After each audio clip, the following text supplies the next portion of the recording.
السلام علیکم۔ Daily golf Urdu میں خوش آمدید۔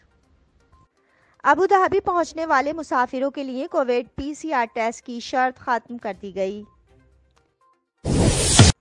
متحدہ عرب امارات میں کرونا وائرس کو شکست ہونے لگی، آج کوئی ہلاکت ریکارڈ نہیں کی گئی۔ کار حادثے میں جاں بحق ہونے والی خاتون کی شناخت میں پولیس کی مدد کیجیے۔ دبئی کے مہنگے ترین شو روم میں 7 ملین درہم کی چوری، خطرناک ترین گروہ پولیس کی گرفت میں۔ شارجہ میں رمضان میں کام کے اوقات میں کمی کا اعلان۔ اماراتی حکام نے ایک بار پھر انسانیت کی مثال قائم کر دی، یوکرینی متاثرین کے لیے 30 ٹن امدادی سامان بھیج دیا۔ تفصیلات کی جانب بڑھنے سے پہلے اگر آپ نے ابھی تک ہمارے چینل کو سبسکرائب نہیں کیا تو سبسکرائب کے بٹن پر پریس کر دیں اور بیل آئیکن پر کلک کرنا نہ بھولیں۔ متحدہ عرب امارات میں کرونا وائرس کو شکست ہونے لگی، آج کوئی ہلاکت ریکارڈ نہیں کی گئی۔ تفصیلات کے مطابق متحدہ عرب امارات میں 8 مارچ بروز منگل کرونا وائرس کے 323 نئے کیسز ریکارڈ کیے گئے ہیں، جبکہ آج مملکت میں کرونا وائرس سے کوئی ہلاکت ریکارڈ نہیں کی گئی۔ گزشتہ 24 گھنٹے کے دوران مملکت میں 1668 افراد اس مرض کو شکست دینے میں کامیاب ہوئے، جس کے ساتھ ہی مجموعی صحت یابیوں کی تعداد 8,83,593 ہو گئی ہے، جبکہ مجموعی کیسز کی تعداد 8,45,476 ہو گئی ہے۔ اسی کے ساتھ مملکت میں کرونا وائرس سے مجموعی ہلاکتوں کی تعداد 2,302 ہو گئی ہے اور ایکٹیو کیسز کی تعداد 35,515 ہو چکی ہے۔ ابوظہبی پہنچنے والے مسافروں کے لیے کووڈ PCR ٹیسٹ کی شرط ختم کر دی گئی۔ تفصیلات کے مطابق ابوظہبی پہنچنے والے مسافروں کے لیے خوشخبری ہے کہ ابوظہبی بین الاقوامی ایئرپورٹ پہنچنے کے بعد کووڈ ویکسین شدہ اور غیر ویکسین والے مسافروں کے لیے اب کووڈ PCR ٹیسٹ کی شرط ختم کر دی گئی ہے۔ جن مسافروں نے ابوظہبی کے سفر سے قبل ویکسین نہیں لگوائی ہے، انہیں روانگی سے قبل 48 گھنٹوں کے اندر اندر لیا گیا منفی PCR ٹیسٹ یا روانگی کے 30 دنوں کے اندر QR کوڈ کے ساتھ کووڈ-19 ریکوری سرٹیفکیٹ پیش کرنا ہوگا۔ اتحاد ایئر لائنز کے ترجمان کے مطابق مسافر اپنے خرچ پر ٹیسٹ کروانے کا انتخاب کر سکتے ہیں۔ PCR ٹیسٹ کی فیس 40 درہم مقرر کی گئی ہے۔ اس سے قبل حکام نے اعلان کیا تھا کہ مکمل طور پر ویکسین لگوانے والے مسافروں کے لیے پری ڈیپارچر PCR ٹیسٹ کی ضرورت نہیں ہے۔ کار حادثے میں جاں بحق ہونے والی خاتون کی شناخت میں پولیس کی مدد کیجیے۔ تفصیلات کے مطابق دبئی پولیس نے کار حادثے میں جاں بحق ہونے والی خاتون کی شناخت کے لیے عوام سے مدد طلب کی ہے۔ ایک خاتون جو بظاہر افریقی نژاد لگتی ہیں، بردبئی میں ایک کار حادثے میں ہلاک ہو گئی ہیں۔ پولیس نے بتایا کہ متوفی کے پاس کوئی شناختی کاغذات نہیں تھے اور نہ ہی اس کی گمشدگی کی کسی نے رپورٹ درج کروائی ہے۔ دبئی کے مہنگے ترین شو روم میں 7 ملین درہم کی چوری، خطرناک ترین گروہ پولیس کی گرفت میں۔ تفصیلات کے مطابق دبئی کورٹ نے 3 رکنی گروہ کے خلاف فیصلے کو کالعدم قرار دے دیا ہے، جس نے دبئی کی ایک شو روم سے 7 ملین درہم مالیت کی مہنگی گھڑیاں اور زیورات چرائے تھے۔ تینوں افراد نے شیخ زاید روڈ پر ایک شو روم سے قیمتی سامان چوری کیا اور ساتھ ہی چوری شدہ موٹر سائیکلوں پر فرار ہو گئے۔ دبئی کی عدالت نے ملزمان کو 3 سال قید کی سزا سنائی تھی، جس کے بعد ملک بدری بھی کی گئی تھی۔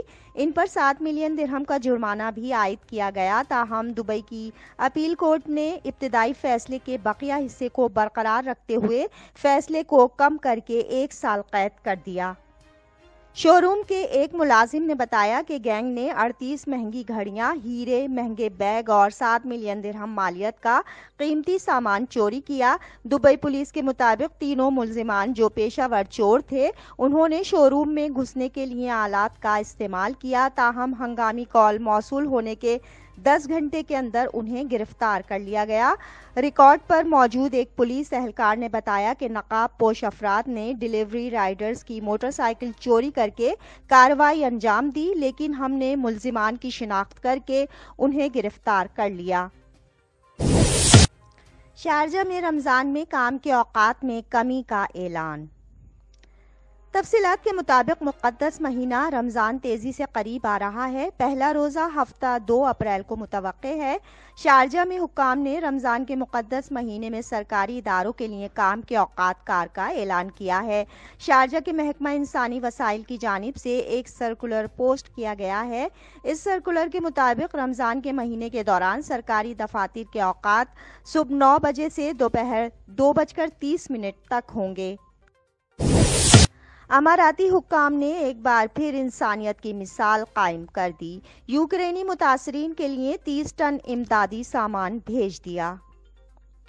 تفصیلات کے مطابق متحدہ عرب امارات نے یوکرین کے لیے 30 ٹن دوائیں، طبی آلات اور امدادی سامان کی پہلی کھیپ روانہ کی ہے۔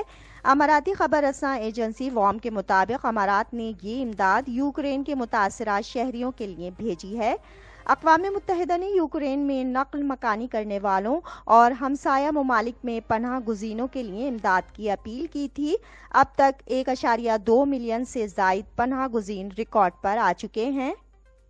امارات کا طیارہ امدادی سامان لے کر پولینڈ کے شہر لوئلن پہنچ گیا، جہاں امدادی سامان یوکرین کے حکام کے حوالے کیا گیا ہے۔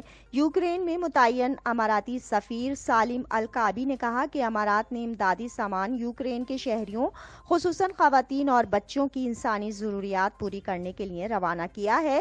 وہاں انسانی صورتحال دھماکہ خیز ہے۔ ضرورت کا بنیادی سامان انسانی بنیادوں پر فراہم کیا جا رہا ہے۔ یاد رہے کہ امارات نے اقوام متحدہ کی اپیل پر $50 لاکھ کی امداد کا اعلان کیا ہے۔ اس رقم سے یوکرین کے پناہ گزینوں کی بنیادی ضروریات پوری ہوں گی۔ دبئی میں اسکول بس چوری کی انوکھی واردات، 2 ایشیائی باشندوں کو 1 سال قید اور 1,84,000 درہم کا جرمانہ عائد۔ تفصیلات کے مطابق دبئی کی عدالت نے 2 ایشیائی باشندوں کو 1 سال قید کی سزا سنائی ہے اور ان پر اسکول بس چوری کرنے اور بیچنے کے جرم میں 1,84,000 درہم کا جرمانہ بھی عائد کیا گیا ہے۔ بس طویل عرصے تک غیر نگرانی میں رہی، جس سے مردوں کو احساس ہوا کہ یہ آسان۔ دبئی میں اسکول بس چوری کی انوکھی واردات، 2 ایشیائی باشندوں کو 1 سال قید اور 1,84,000 درہم کا جرمانہ عائد۔ تفصیلات کے مطابق دبئی کی عدالت نے 2 ایشیائی باشندوں کو 1 سال قید کی سزا سنائی ہے اور ان پر اسکول بس چوری کرنے اور بیچنے کے جرم میں 1,84,000 درہم کا جرمانہ بھی عائد کیا گیا ہے۔ بس طویل عرصے تک غیر نگرانی میں رہی، جس سے ایشیائی مردوں کو احساس ہوا کہ یہ آسان ہدف ہے۔ بس کے مالک کی جانب سے چوری کی اطلاع کے فوراً بعد پولیس نے تحقیقاتی ٹیم تشکیل دی۔ گاڑی کو GPS کی مدد سے شارجہ کے ایک کار شو روم سے ٹریس کیا گیا۔ ایک ملزم وہاں کام کرتا تھا۔ اس کے بعد انہوں نے دوسرے ساتھیوں کے ساتھ بس چوری کرنے اور اس کی رجسٹریشن میں جعل سازی کا اعتراف کیا۔ ملزمان نے بس شو روم کو 34,000 درہم میں فروخت کی تھی۔ اب تک کے لیے اتنا ہی۔ اگلے بلیٹن تک کے لیے خدا حافظ۔